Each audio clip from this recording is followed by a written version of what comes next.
roast filet of beef with an herb and walnut and blue cheese stuffing. I had to begin this without you. I had to do this last night. It should set in the fridge overnight. I just leave mine in parchment paper after I've tied it.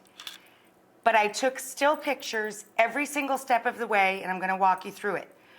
For every center cut piece of beef tenderloin, 3 to 3.5 pounds, you're gonna get 6 to 8 portions.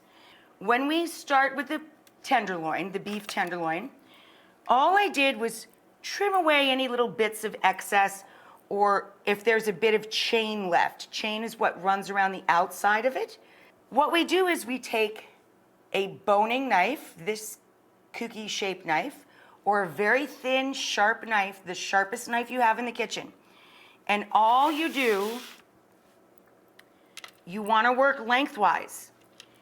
You cut in 1 inch, 1 inch, as wide as your finger, okay? You cut in 1 inch and you start to unroll the meat. And you keep slicing only 1 inch into the meat as you unroll the meat.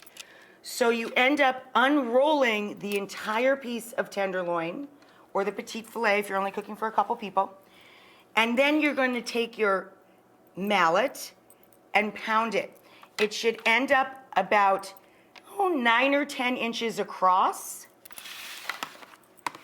and about 14 inches long. You're gonna take 2 bunches of parsley, rip off the tops, and about 24 sage leaves for a full roast, and about a cup of toasted walnut, the zest of a lemon, and 6 cloves or about a bulb of garlic.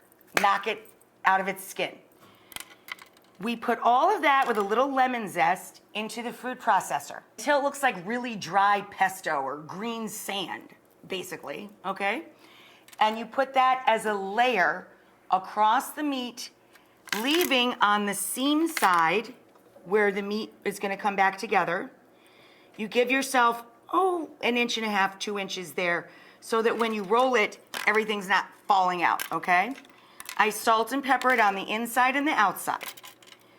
On top of the herb and walnut, you're going to put a layer of blue cheese crumbles. I bought a pound, I did not use the whole pound.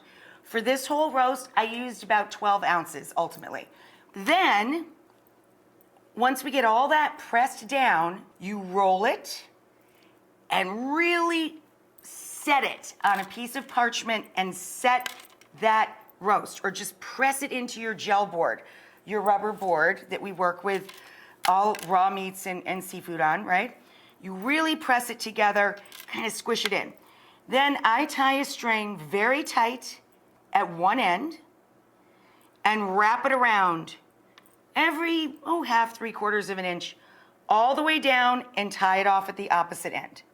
So once we go to put it in the oven, remember, we're only browning it at 425.